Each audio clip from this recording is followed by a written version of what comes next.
Vous voyez, donc un mari qui ne touche pas assez sa femme ne l'aime pas.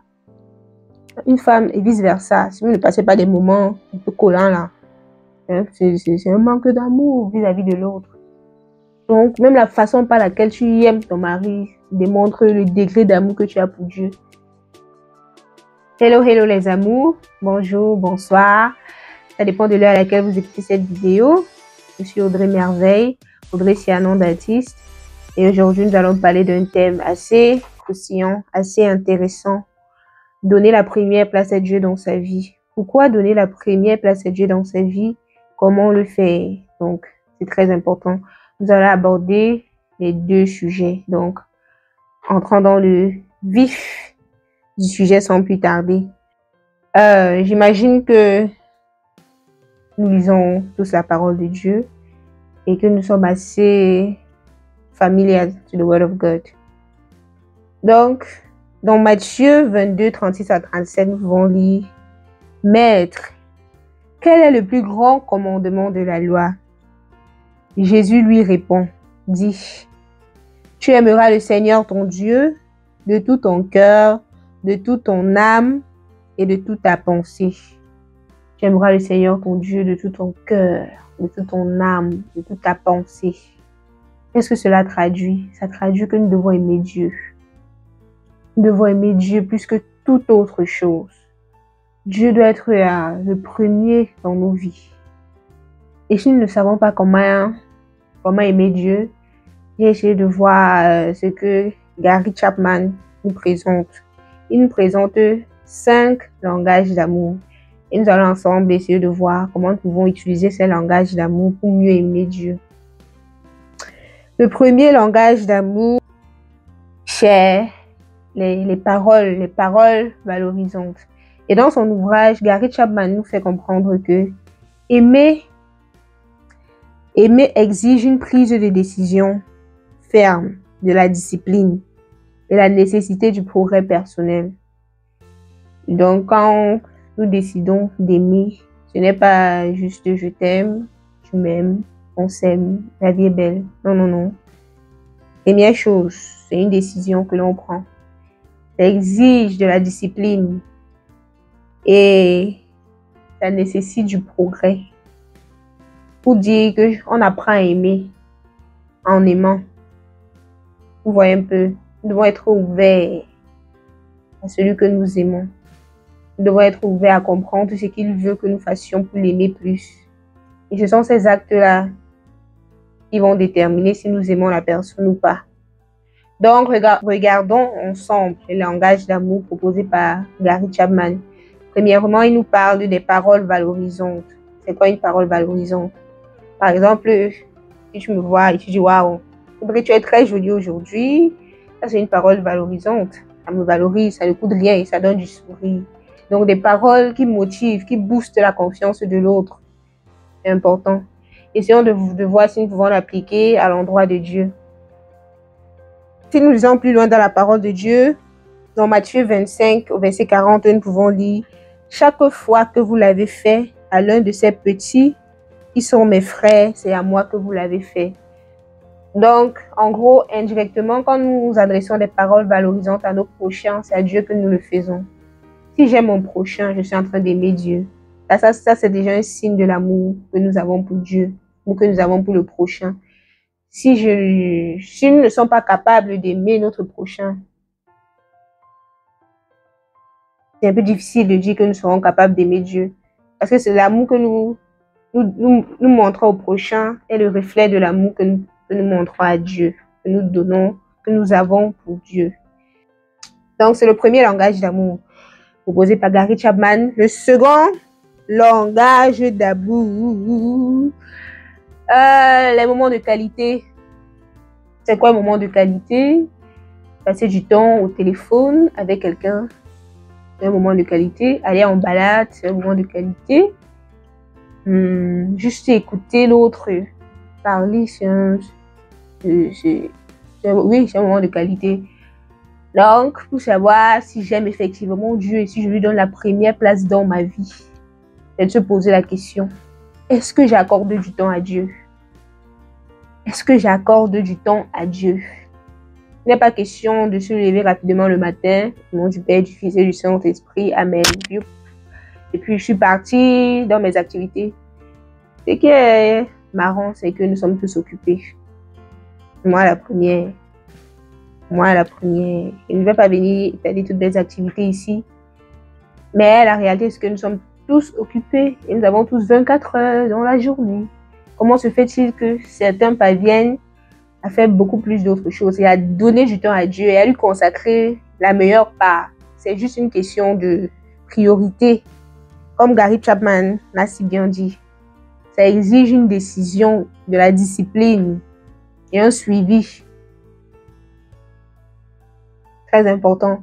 Donc, je dois revoir mes priorités. Est-ce que je consacre assez de temps à Dieu? Est-ce que j'ai, dans mes journées, j'ai un temps vraiment mis à part pour passer du temps avec Dieu dans la présence du Seigneur, pour l'écouter? C'est ça qu'on appelle les moments de qualité. On n'imagine pas. C'est un peu comme si je suis en couple avec quelqu'un et je ne prends pas la peine d'organiser ne serait-ce qu'un rendez-vous. Même sur une semaine, je me dis que la relation, ça va bien. Ça ne va pas, C'est clair que ça ne va pas. C'est pareil avec Dieu. Nous devons avoir des moments de qualité, des moments intenses, des moments forts avec Dieu seul à seul. Le troisième langage d'amour que nous allons voir c'est les services. Les services. Est-ce que je suis serviable? Une minute, s'il vous plaît, s'il vous plaît, s'il vous plaît. Merci. Les services. Est-ce que je sers Dieu? Dieu a donné à chacun de nous un don. Et ce don, premièrement, devrait être mis à son service. Premièrement, devrait être mis à son service. Si je sais bien chanter, je dois chanter à la chorale autant que possible. Si je sais bien lire, je dois être liturge. Si je sais bien nettoyer, je dois nettoyer l'église. Si je sais bien conseiller, je dois conseiller. Peu importe le talent que Dieu t'a donné, pose-toi la question, est-ce que je l'utilise au service? Est-ce que je mets ce talent au service de Dieu? Ce sont des signes qui te démontrent si tu l'aimes, si tu lui donnes la priorité dans ta vie. Ce sont des signes. Quatrième langage d'amour. Les cadeaux. Les cadeaux.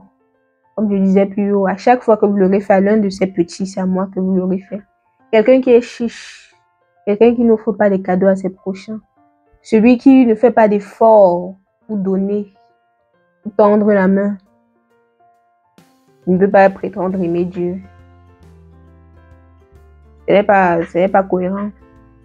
Quand tu donnes, on voit en toi un ami du Seigneur. Vous voyez, parfois même les païens, quand ils nous voient poser certains actes, ils se disent, oh oui, celle-là c'est une chrétienne, ah celui-là c'est un chrétien. Chacun sait ce qu'un chrétien doit faire. Chacun sait ce que la parole de Dieu recommande de faire. Mais souvent, nous sommes très hésitants. Nous hésitons beaucoup. Nous ne faisons pas ce que nous devons faire. Donc, ça, c'est un signe. Cinquièmement, le toucher. Bon, quand Gary Chapman parle du toucher, c'est entre mari et femme. Vous voyez, donc un mari qui ne touche pas assez sa femme ne l'aime pas. Une femme et vice-versa. Si vous ne passez pas des moments un peu collants là, c'est un manque d'amour vis-à-vis de l'autre. Donc, même la façon par laquelle tu aimes ton mari démontre le degré d'amour que tu as pour Dieu.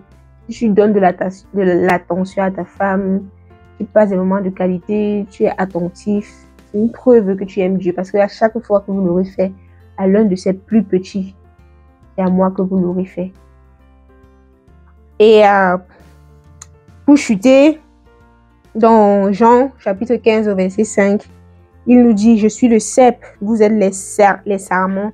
Celui qui demeure en moi et en qui je demeure porte beaucoup de fruits, car sans moi, vous ne pouvez rien faire. Sans Dieu, nous ne pouvons rien faire. Voilà une raison pour laquelle nous devons lui donner la première place de nos vies. Parce que à chaque fois que nous l'invitons, il vient prendre la place que nous lui donnons et il agit. Dieu il ne s'introduit pas sans invitation. Si tu ne l'invites pas chez toi, il ne viendra pas, crois-moi. Donc je l'invite, il vient prendre la place et il agit au travers de moi. Dans Proverbe 3, versets 5 à 6, nous pouvons lire « Confie-toi en l'Éternel de tout ton cœur et ne t'appuie pas sur ton intelligence. Reconnais-le dans toutes tes voies et il rendra tes sentiers droits. Je me confie à l'Éternel et lui fera le reste.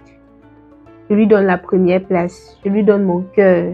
Je lui donne la possibilité d'y demeurer et de m'apprendre à aimer comme lui, il voudrait que j'aime. De m'apprendre à vivre selon ses commandements. Vous voyez, les personnes qui aiment Dieu et qui cherchent Dieu n'ont pas le temps des affaires des autres. J'ai un ami,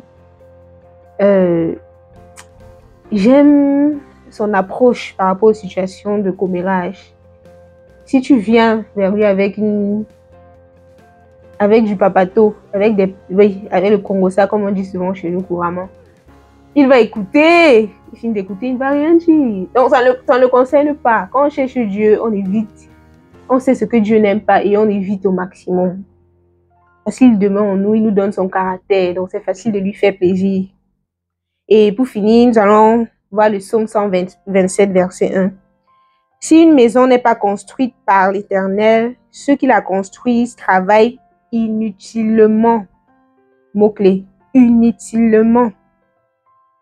Si une ville n'est pas gardée par l'Éternel, celui qui la garde veille inutilement. La base, c'est l'Éternel. Si l'Éternel, si on lui donne la première place, le reste se fera avec beaucoup d'aisance. Donc, c'est ça. C'est ce que j'avais à partager avec vous aujourd'hui. Donc, si vous avez aimé le contenu, likez la famille, commentez, partagez. Partagez, s'il vous plaît. Si on ne partage pas, ça n'a pas d'effet. Hein? C'est bon contenu que ça. Pourquoi voulez-vous priver vos frères et sœurs, vos familles d'un contenu aussi circulant que ça? Pardon la famille, pardon. Ok, bon. Nous allons continuer à nous préparer pour le prochain match. Le match est... les Camerounais. Ok la famille. Je vous aime beaucoup. Prenez soin de vous et rappelez-vous, on donne la première place au Seigneur en 2024. Bye bye.